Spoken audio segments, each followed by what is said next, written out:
What's good, everybody? Josh here. Welcome back to another video, and we have a guest, my boy Kevin. If you guys don't know Kevin, he's my best friend. I've known him since middle school, and he's the one that got me all into the photography thing. This vlog was kind of a surprise. We're just here hanging out because I came down to South Florida for a little bit just to see family, and I had to see my boy, so we're here. And I was welcomed very warmly in South Florida. My car got hit today, Kevin. Oh my goodness.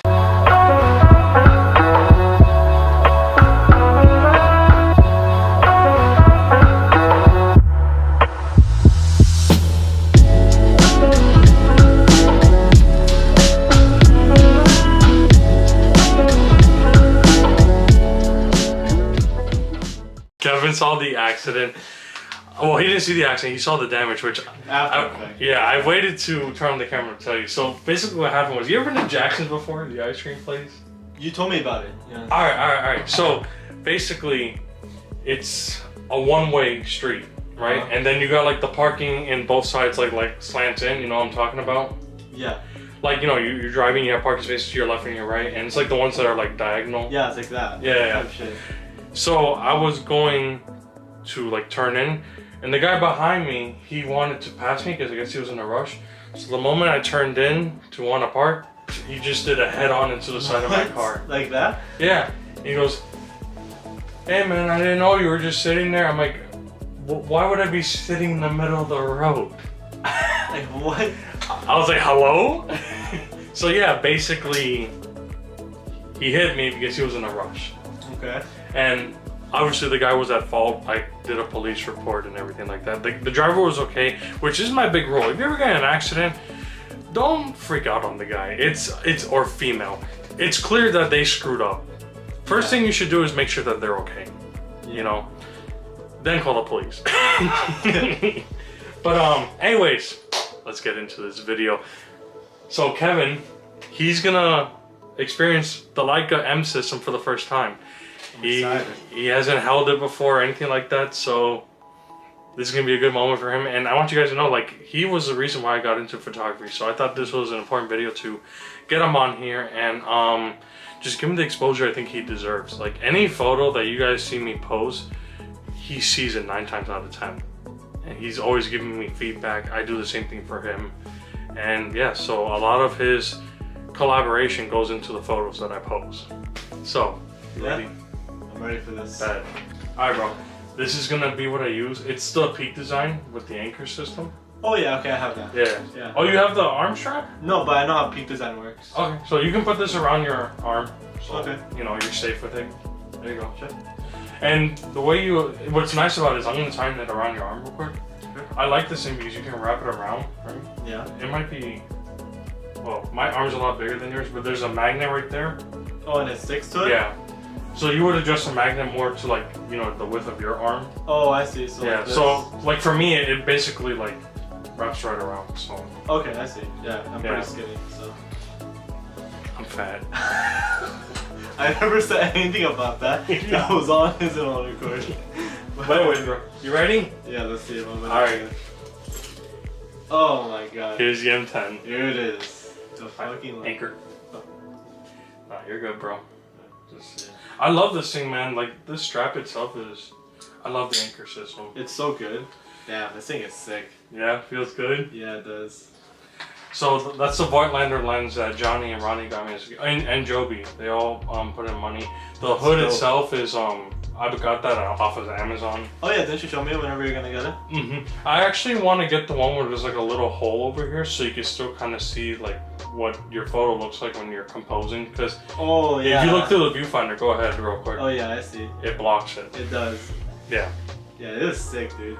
Feels good to finally have a Leica on my hands. But turn it on, man, and you can just mess around with it. By the way, I've tried Leica Q before, so it's my first time ever holding an M body. So it's a difference. There's a big difference. And remember how I told you the Q's smaller? Like, hold them side by side, you'll see how lighter it feels. Yeah. And it's a smaller body. This is way heavier for sure. This one is heavier. You know why, right? This whole part is brass right here. Which is why it's gonna age so nice. Like, yeah. We should. Yeah. The thing about black Leica is the fact that like the more you rub your finger oils on it, the more of a chance you have to like brassing it. You know what I'm saying? And that's the thing that makes Leicas great because you're telling your story on the system. You know what I'm saying? And I'm telling you, like, shout out to Josh, by the way. He's another one I collab with. He let me shoot his M6, and I've been telling Kevin forever that essentially these bodies are the same. The only difference is that this is a digital camera and the other one is film. And we all know how I feel about film right now. I don't hate film. It's just, I mean, prices have gotten so expensive. Like Kodak film, especially like slide film. Slide film is like really like 30, probably 20-30 bucks now for just a roll of 35. See, portrait has gone down a bit. Yeah. It was like around 20. Well, that one that I told you about has some pretty good deals on film. Yeah. But what I'm saying is it's gone down. Like it's settled down, but like at the beginning, not even like the end of 2022, oh my god. Like portrait was around $25 or something like that. Don't even give us at Ektar too. Ektar was stupid expensive too. Almost $18. Yeah. That's a $10 film roll, guys. Yeah. And mind you, consumer film has also gone up big time. Like consumer films, you know, I remember buying Kodak Color Plus, getting like 4 or 5 rolls for like a decent price because it's supposed to be cheap. Yeah, crazy. You know what I'm saying? And now it's like really expensive, especially for medium format too. You only get 10 shots, and on top of film, you have to pay for lab fees and scanning fees and shipping. It's just so many things that adds up. That's where I feel like this wins because you can basically practice the same way with with a film camera. I mean, like. You can turn on the screen. I'm going to show you guys real quick. Oh, yeah, I got you. I'll just take it off the end. Like, you guys see the LV right there? That's what turns on. Oh, shit. I forgot to turn the camera on. But if we hit LV, like, it would work like the same way as my Leica Q. But I don't think that's the perfect application to this camera. The point is to shoot it kind of like a film camera. So, literally, the only thing I use the screen for is after I take a picture. It's going to show a preview for a moment. Doesn't matter what the photo is, but then it goes away after. There you go. It's like a 5-second preview. So that's the one thing I really like about it. I don't use the screen to compose. I use it for feedback. So honestly, it makes me a better film photographer too. Because if I treat this like a film camera, it only makes me better. And that's why I like this camera so much and why I chose it over the M6. Yeah. I mean, of course, you're gonna have more leeway, and of course, it's way cheaper to just shoot digital in that sense, you know? Yeah. And you can always delete your photos of anything, you have to pay lab fees. Yeah, and the big thing is, like, compared to the Q, you can't change the lens on this. Yeah. Yes, you can. Which what makes the M their flagship. Yeah, this M is a crazy camera. It's very renowned and okay. But this is his first time holding an M body, and that was my biggest reason coming out here because he's having the biggest debate should he get the M6 or the M10. I told him I believe that he should get the M10, even though we're talking like $2,000 versus $4,000. But if you think of the long-term investment and the amount of money you had to spend on film, lab fees and stuff like that, I would just get an M10 at that point. But that's how I feel. He's more of a film guy, for sure. Yeah, definitely. I mean, it just really goes down to like what makes you want to shoot more, in my opinion. I feel like I've been shooting film for so long that like I know what to expect out of the camera from the film, you know what I'm saying? He just has a better passion for that, but yeah. Like, again, I would trade or sell your Fuji and trade it for that. Yeah. Because it's essentially almost the same thing. Yeah. I mean, Fuji colors are, in my opinion, Fuji colors are fantastic. And they're very versatile. I'm the different. I feel different about that. I like Fuji for their monochrome. That's true. Like, I would literally get an X100V and make it monochrome. I would take out the entire color sensor, which, if you don't know this, when it comes to a camera that has a color sensor, that's like glass on top of glass. So you're gonna have less quality, which it's still good quality, but if you remove that one glass, your quality just goes up, like, it skyrockets just because you took out that one piece of glass. Oh yeah. It's true, it makes a difference. Yeah. So here's a big difference between my daily shooter and his daily shooter. I have the X Pro 2, here it is. I have a grip on it and a custom button, doesn't come like that. But literally, if you take the grip off, it almost looks the same as the It's very identical, as you can see, even like the rangefinder style. Yeah, like, ignore this grip right here. Yeah, that's not, like, this is an additional thing, like grip. The wooden grip is because I prefer it.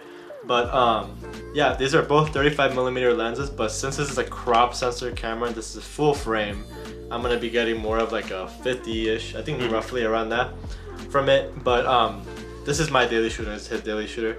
And I mean, they look-wise, it looks very similar. And yeah, this is like what I shoot a lot of my work on, this thing. That's his workhorse. This is my workhorse, along with the Nikon F3, but that's because film rangefinders are also very expensive currently. What do you think? To be completely honest, bro, I think this thing is, well, comparing it to the Fuji, I gotta say the Fuji is definitely lighter. Oh yeah, I mean, put that on the Fuji. Of course, but like, do you care about that? Well, no, but I know some people do, so I feel like it's fair to. What? I don't know, I'm just looking at your logo. I think it's fair to compare weight because some people think weight is a big deal. Like for example, the Pentax weighs like a ton. You know what I'm saying? So yeah.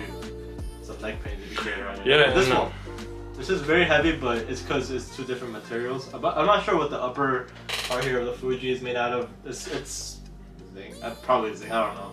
But I gotta say the Leica M body is more of a camera for a purist, in my opinion, because you don't get autofocus. I feel like $5,000 and the camera doesn't have autofocus. $5,000, no autofocus, but you're getting that experience. Pure experience out of a camera, in my opinion. I feel like, in my opinion, Leica really owns the rangefinder market, especially for digital cameras too, because no other company ever makes it like this, man. Like, yeah. And the thing is, when you grab a Leica, man, it inspires you to want to shoot more. And I gotta say, like, this camera does feel very good in hands. And I mean, even to the Leica Q, I think the Leica Q feels a lot lighter. Yeah. And I like that it has a 28, but Joshua already knows I'm a 35 to 50 type of guy. Yeah. So, and this is strictly 28, which, I mean, really... You're getting a good deal for that body, though. That body... You have to think about it. You're paying for this thing right here, the Sumo Lux. This is basically free. Yeah. This is where the money's at, right here. This lens. Yeah. That's exactly what you're paying for, the lens. And that's a phenomenal lens. I gotta say, the 28 is phenomenal. And the other thing I like about that camera is a crop option that you have. I think that's a very useful thing, especially with the new Q3 coming out. It came out already. Yeah. So speaking back on the weight, I'm gonna have Kevin carry my Q, right, and his Fuji. Yeah, take your time. You're good. I want to make sure that this baby is safe. Okay. So we're gonna compare the size and weight of the Q versus the X Pro 2. Please keep in mind that I have a grip on it, so this is not the full size of the camera. This is just an additional thing that could also alter the weight. So let's just put that on the table. Well, without even the weight, we can say that the Q is heavier. The Q, even with my grip on here and this 35 f1.8 lens, which is pretty hefty because it's old, the Q will still be heavier than the Fuji X Pro 2. So if weight is a factor for you, then I would say maybe go for Ricoh or even the X Pro system. Which, that's what I want to get into. So my last two videos, if you guys have been watching, there's times I don't even feel like carrying this, and this is pretty light for what it is. And that's where I've been using my Ricoh the last two videos, just because I don't feel like carrying these guys. And that camera is like I like to call it like my secret weapon, because I get some bangers with that camera. I really do, and he thinks my best work comes from that camera. That's where you started. You started with a Ricoh. That was my first camera. The Ricoh was my first camera. That's the origins of his photography, so I feel like... But I do modify the colors a lot in post with the Ricoh, because again, we all put our styles in our photography, and that's just how it is, no matter what camera we use. Yeah. But we'll take photos in the backyard. You want to do it? Yeah. Or you want to drive around? You're the boss, bro. You know this way better than me. I mean, you know this place better than me. So if you want to go in your backyard or whatever, he's gonna make Cuban coffee too. Oh yeah, let's get that in the footage. Yeah. The footage of like the Cuban coffee pouring out. Let's just add it to that. All right, we'll catch you in the next scene. This boy was making magic in here. You got my prime. With that Cuban coffee.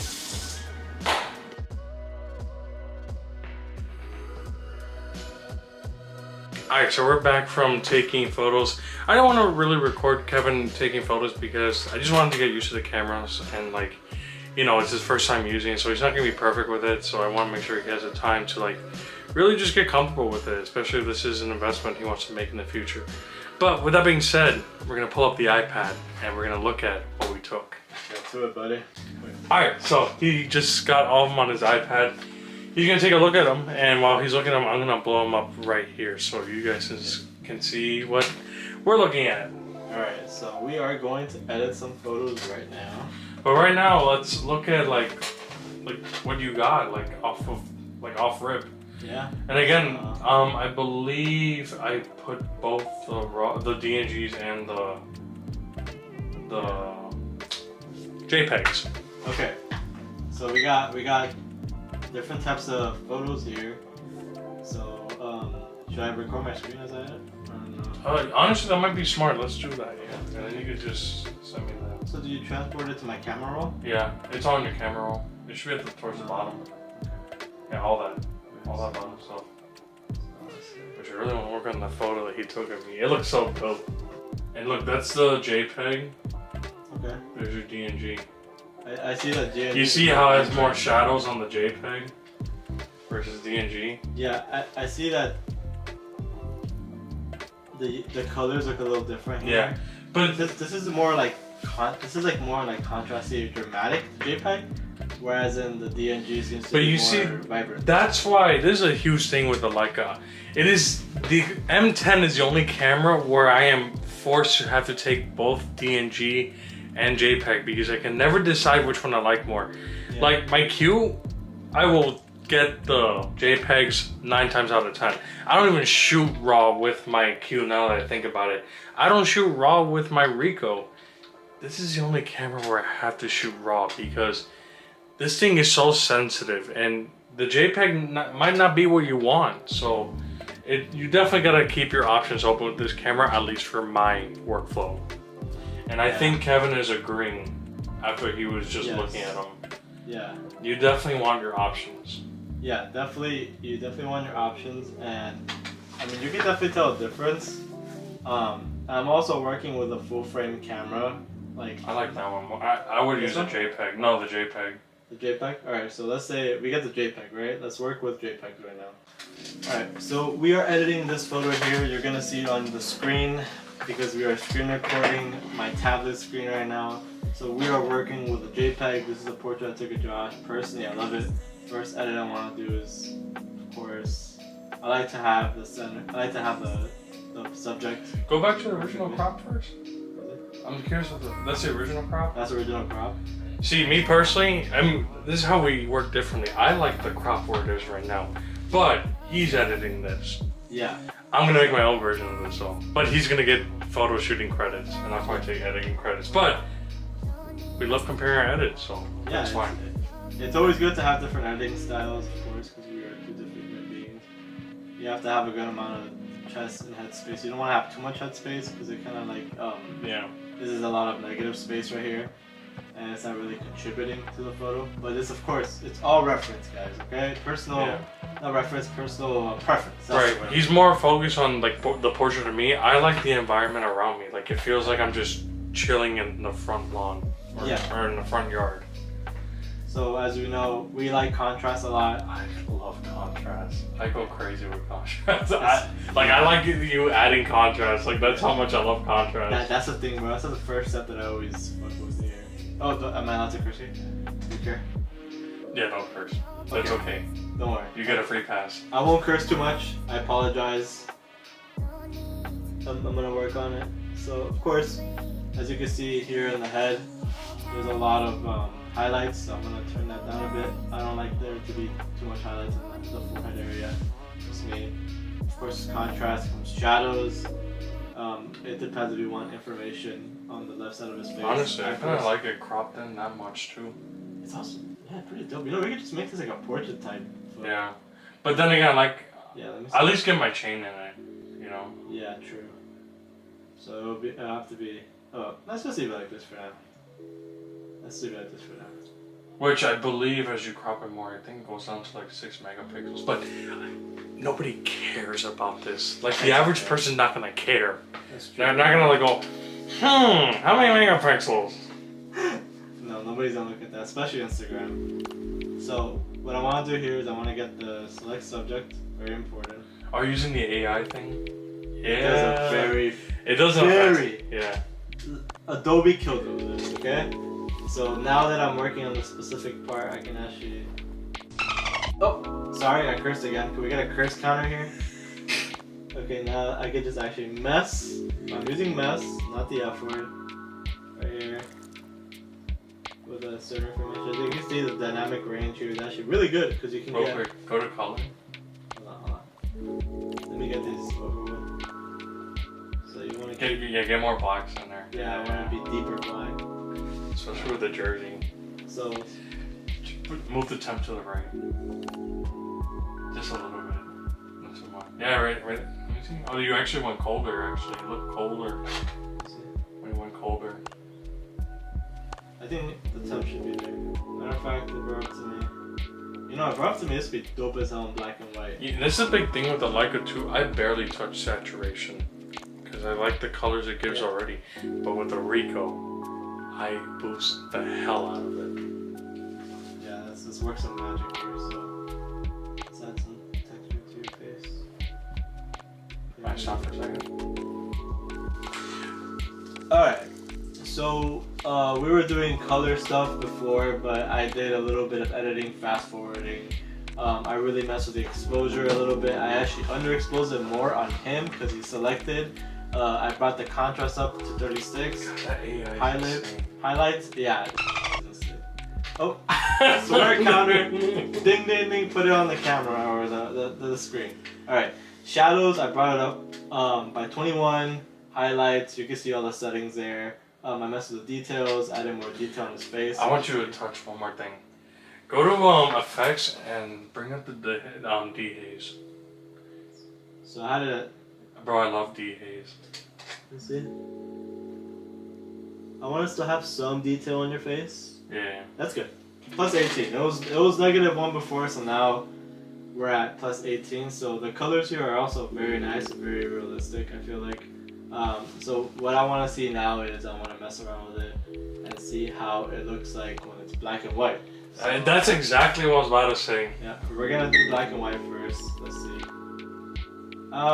It's dope, but not gonna like color release. It's just I mean, especially with the Miami Marlins look. yeah. You need to have the Miami Marlin colors. Yeah. Yeah, definitely. The only thing is, to my taste, right? This is my taste now. Talk to me. What are colors? I want you to use the Apple Pencil because I feel like you can be more persistent with it, I guess is the right word. Bring up the temp to the warmer side. This is the overall temp, not just... Yeah, correct. Actually, too warm. go back. Put that back at 0. And let's go to the AI thing of me. Right, and then let's bring up the temp there. I don't think it's gonna look good personally. You're gonna see that. I mean, we'll see. Only ever so slightly, if you want, like... Yeah. But you can kind of see it here, where it's just messing with the colors. So let's see at 0. Oh, so that's how naturally it is. And if anything, I want more reds on my face. I feel like it's not showing like how I actually like blush on my face. That you might have to go to. You might have to exit the AI thing. Yeah, I mean, to be honest, so you like to have red on your face? That's like a preference. I mean, it's just how I look. Yeah. Okay. Yeah, good. Then go to color. Yeah, you go to color. You go to... Color mix. Yeah, and then go to the reds, and I would just raise the saturation of it. There you go. You see what I mean? Like, cause like look at my face.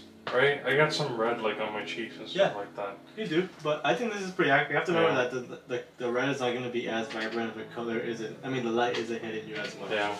So that's just how it is. I brought it up for you because preference. Yeah. But other than that, I just feel like... I'm the client. Yeah, he's my client. He's my client. So that's how it looks like if I were to explore with a border. Here it is. Bro, so that's how you do that. How'd you do that on Lightroom? Go do that one more time. Exit out. I'm showing this man the magic. Cause I use Polar to put the borders that I want. Right here, right? Add border and share. Bam. Oh wow. But just know it messes with image quality, but then again it's not really that big of a difference. Oh, you're gonna see my contacts. I'm cutting that out. I don't like that. That's being cut out. But yeah, that's the first image that we have edited. So I'll cut out the contacts, don't worry about it. Yeah, just blur it out if you can. I'm not a fan of these portraits. No offense to you, I just think that one looked very good. It's your hair. It's my hair. My hair's a little crazy with it. But like, let's go to the flower because that's the one you really like, and I would definitely put that one in black and white. It's gonna be I'll put those. That one. That's the one. Just so that we're working with like low light, so I was getting used to the little focusing square, and also we are shooting at a very, very shallow depth of field as well. So we're gonna edit this one. As you can see, the biggest gripe for me now is the. See that one, I would crop it to like a. So let's bring it down a bit. There we go. What Joshua was saying was right. Underexposing is very good with Leica sensors. Specifically the M10. Yeah. The Q not so much. Specifically the M10. M10 you could definitely tell a difference. I noticed myself underexposing it more and maybe adding some more contrast because I like it to be a little dramatic. But I think this is a good black and white image personally because there's not really that much color here. Alright, so we are screen recording once again. You were saying? No, it's okay. So just continue. What I was saying was I would crop it to like, this is just my taste. I don't know. It depends how you like it. If you want it like that, more of in landscape mode, then. Oh, you're talking about like into like a portrait type orientation? Yeah, I think it'll look nicer.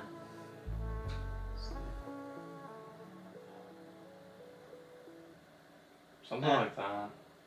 But I think it's like, We'll just honestly, I think it's best if we just leave it. No, yeah. I mean, I'm glad that we looked at it. It's always good to see how it looks like. You won't know until you see it. Yeah. So I also do black and white. Joshua said he likes the way it looks, so you can't tell it's taken at night. But with black and white images, you can tell that. It's a little blurry. It's louder. But here's the crazy thing, right? This camera doesn't have any stabilization, so you're gonna have a natural shake from your hand. Yeah. He took this at 1/8 of a second, so I think the M10 is definitely very doable to take handheld at very slow shutter speeds. Yeah. But you can't rush it. You gotta take your time, for sure. You do. And I like the result given the circumstance. So. Yep. You guys have to take into really like consideration that he had his flash on his phone on this, shining at this. Yeah. And here's the insane part. I really wouldn't do anything to it. I think it looks fine the way it is. Yeah, it's perfect. That's the beauty of what I like about Leica so much. You barely have to edit, in my opinion. So, here, this is JPEG. Check out because I feel like you're gonna like the DNG more. So scroll one more time. See that? Yeah, it's out of focus. Oh, that's not the right one. Oh, that's okay. JPEG. It should be right next to it. It's not there for some reason. Alright, never mind. JPEG it is. Okay, we're editing JPEG here. If you want to see a meme photo, this is a meme photo. Look at my Crocs. What are those? What are those? Alright, so we're going back to this image. As you can see, I did a little bit of editing. I feel like it's fine this way.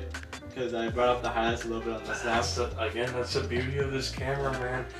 You know what? Your lava, you should take a picture of your lava lamps. It's gonna look so vibrant with the Q. I mean, with the M10. You could take a picture if you like. Yeah. We'll take a picture after the shot. Yeah. Off camera, it's no big deal. Off camera, this will be a personal for him. I like the way it looks like this. I personally would have left it like this because I like the way the lamp is. I like the lights are coming from the top and the bottom. It's not a very interesting photo to say the least, but it's a good way to see how Leica handles certain situations. If anything, I can always add more clarity, which will make you can already see the difference right there, right? Yeah. I can see nothing, or see, so it makes it more dramatic. I tend to use that more in black and white, but you can even do this, bro. Like, this is sick. And more shadows. I think the purpose of it is to be contrasty for sure. Yeah, it's definitely a contrasty type photo, but let's see how. And if you guys don't know what contrast is, it's basically you're having a lot of like blacks involved in contrast. When there's more blacks involved, that's what we call contrasting. Yeah, you said it very well. So so I did some texture, and personally, I think it's fine. Yeah. What would you change in this? Temperature, maybe. temperature. So let's see. Let's try the temperature. Just to see. So I think this will be better like as a colder. Well, actually no, not. I would go warmer. Yeah. So you get more of like the actual color of the room. Yeah. Like what it actually looks like. That's true. But yeah, what it Something I flirt around with is the tint in my photos. So, Very subtly, like. yeah. Because it has like green. a very small flare, you know. Yeah. So I've been messing with tint lately, especially with the Jurassic Park photo. I mess with tint and temp a lot in that one. And sometimes you need to, man. Yeah. Sometimes you need to. Yeah. Tint does make a big difference. So I think that this is dope. I think adding more greens to this kind of benefited it more. I wouldn't add more pinks. I think green really benefits this image. And I think nothing else really. And we can literally edit it 2 different ways, and we both have our styles. Yeah, we do. But we always come into agreement about certain things about the images. Yeah. Always. But literally, how we're talking to each other, this is how it is on the daily for us. When I send him images, when he sends me images, like I'm in Orlando all the time. Right now we're in Miami, so it's obviously like we can only communicate so much in person. But I'm telling you, we text each other every day about photos. We always have photo talk. It's very religious. Yeah. All the time, man. All the time. And that's what photography is about. It's about learning, reflecting about certain photos so we can be better and have fun with it. Yep. Oh, don't drop that. Nope. But alright guys, I know this video is a little different. It's not your theme park type of day, but remember this is photography along with theme park stuff. So I hope it was a little informative, something different. Maybe I'd be down to do this more with you guys, just sitting down editing photos. Maybe more in a live stream setting, but this was still really cool. It was awesome to see him. I'm happy I came down. Not so happy that someone hit my car, but everybody was safe. That's all that really matters. But with that being said, guys, thank you so much for watching this video. As always, leave a like on your way out and subscribe if you did enjoy everything, and especially if you are new here, because we do this all the time. And you know, check out the Instagram page. I'm gonna have to block you, Kevin, right here, so I can like show the Instagram page. Don't forget to show my Instagram too. Yes, I will definitely leave links to his social media so you guys can follow him. And you know what? There you go. There's your screenshot of his Instagram, so you can check it out. But thank you so much again, guys, for watching. And as you know, if you do leave those likes, it will leave a smile on my face. Hello, the battery died. But anyways, guys, see ya. Peace.